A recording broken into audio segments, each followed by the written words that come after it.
Yo, what up? Hey, your boy, Johnson back at it again with another video, and today I wanted to talk a little bit about a few things on source code. So, starting off, one thing that is like very vital to just talking about evolution items in general is that there's always like gonna be some type of banner in the game, but you should know by the time you start playing the game, the banners are tied to basically the server that you're in. And of course, newer players will just get sent to like most recent servers, so the banners are not always the same, like at the same time limit, right? For example, mine for Blitz Greymon is like going to end in an hour, and whenever the Blitz Greymon banner ends, an Omnimon banner slash event comes in.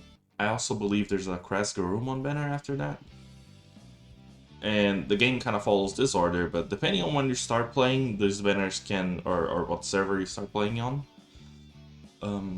the banners can be on different time limits or in a different order, right?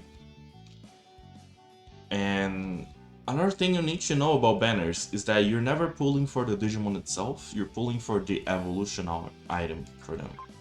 So the final reward is this box right here. And when you get the box, there's the 10 evolution items or 25 the Digivolution currency that we're gonna come back to later, right? And this just gives you like the basic Digivolution process, right? Every banner also has a few missions that will give you like extra pulls and more items if you pull a lot. And there's also like other items for upgrading the Digimon that's in the banner. One thing you should know though is that a Digimon can be upgraded quite a lot. I don't know what in the open beta currently what's the limit you can upgrade a Digimon, but I've heard that the game has support for like upgrading a Digimon 15 times, and the cost for each upgrade might change as you go. Though for free-to-play players, that doesn't really impact things too much because we have the Digivolution item shop right here on Huckmon.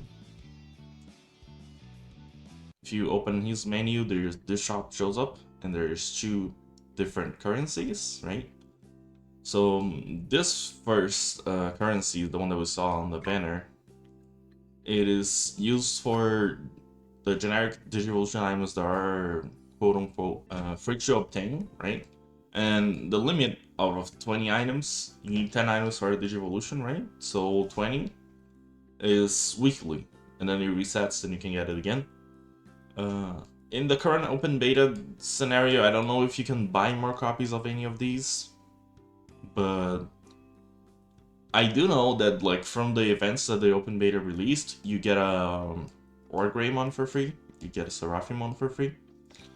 The Phoenixmon item, you also get it for free, and the Hercules Kabuterimon item, which is one of these two, you also get it for free.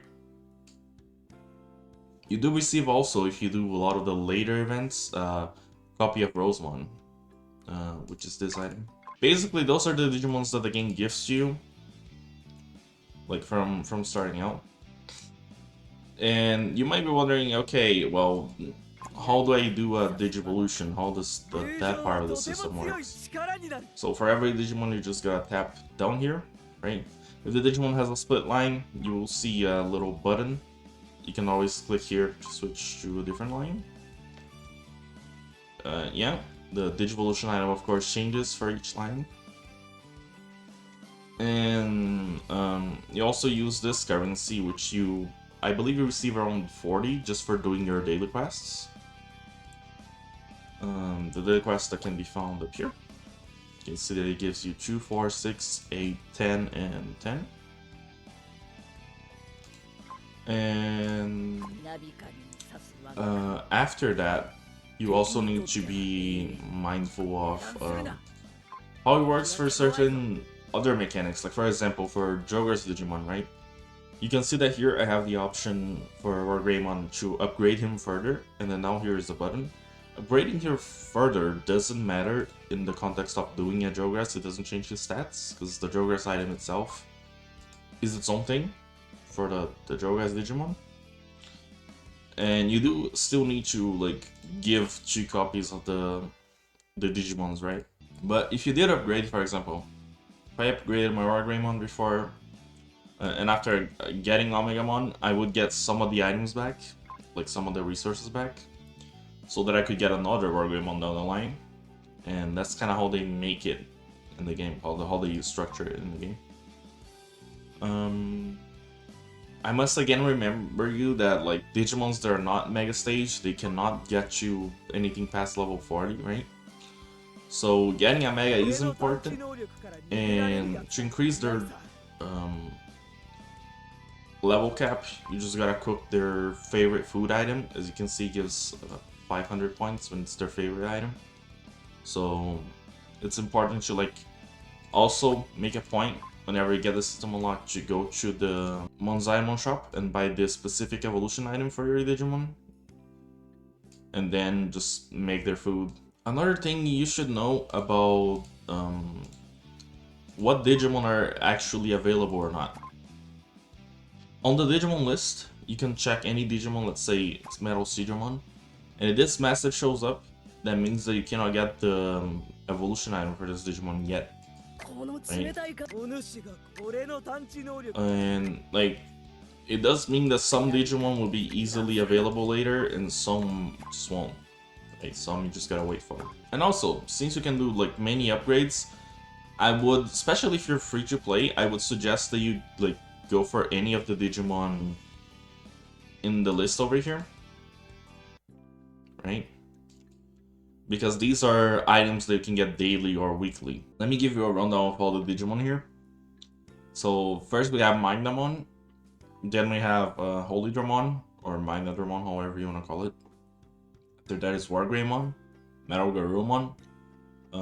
I believe this one is for a Funimon. Then Seraphimon, Vikemon, Phoenixmon, Hercules Kabuterimon, Grand Kuagamon, Tiger Vespamon, Venom Yorismon, and Rosemon. Right? Those are all the Digimon you can easily get items for. And if you're talking about how you actually get the items, the easiest thing is probably just PvP. Because on PvP, you have this button down here in the bottom left, and the chest. The chest you can click, and it gives you a little bit of currency every day, depending on your ranking. Winning PvP matches here also gives you the same currency. And there's also this mode right here, which is the real-time PvP, which has like a Chinese time open and closing time. It also gives you the same currency and the evolution items itself every time you promote your ranking. I believe playing 5 matches also gives you this secondary evolution item, but it mainly just gives you these, right? And then at the shop, you can go to the exchange tab on the third one. You can see the same currency. You can buy these 9 per week of this evolution item, and 15 per week of the regular one. I would say you don't really need to buy these, because just progressing through the story and doing all their challenger content, it's just going to give you a lot of those anyway. But yeah, the gist of it is like don't stress it too much. You're gonna get a lot of resources. Besides that mode, there's also this tower, which every floor milestone gives you a bunch of these items, the bunch of the regular evolution items. Even just beating a floor itself also gives you some, so you know, get your climbing. And I believe the ranking itself also gives you this other currency that you can exchange for other things. Doing your daily raids, which the daily co-op raids, which also you can unlock by clicking the Machine Dramon icon here. This one? it will give you, I think, 1 or 2, maybe 3, depending on the difficulty, evolution items. And yeah, just another source that you can get like evolution items through co-op content or content that interacts with other players, right? Um, I believe the rest of the modes is more focused on actually like caring for other aspects of your account. But you get the gist of it, right? There's like not just that, but there's daily quests and other like events, for example, that do give you the resource, like the Rosemont event. If you progress on it, you're gonna get a few extra evolution items each day. And yeah, it seems to be, to me at least, a very widely available resource, because you are supposed to like keep getting more of them as you progress on the story, and also keep getting more copies of evolution items, right, for your main Digimon. Also, before you get like set on getting a single Digimon, you can always remember they can, like, for example, tap on their icon and click on up here and just see all the skills the Digimon has. Have an idea if he fits on your team or not, right? Just get like a generic idea of what's good for you, what's bad for you. Because this game has a lot of team expression on it and a lot of different strategies.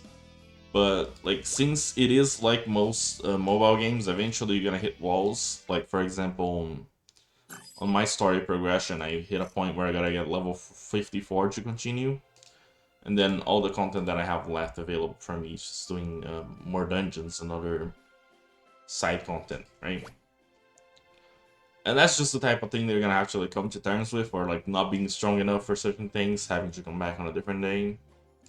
It is all completely part of the game, right? And yeah, that's basically like going to cover it for evolution items. Don't forget that after the Blitzgreymon event ends, the Omega one starts, right? And have a good one. I'll probably post a video about the Omega 1 event later today because it's gonna start for me, but not necessarily rushing into anything. And yeah, see you guys on the next one. Bye bye.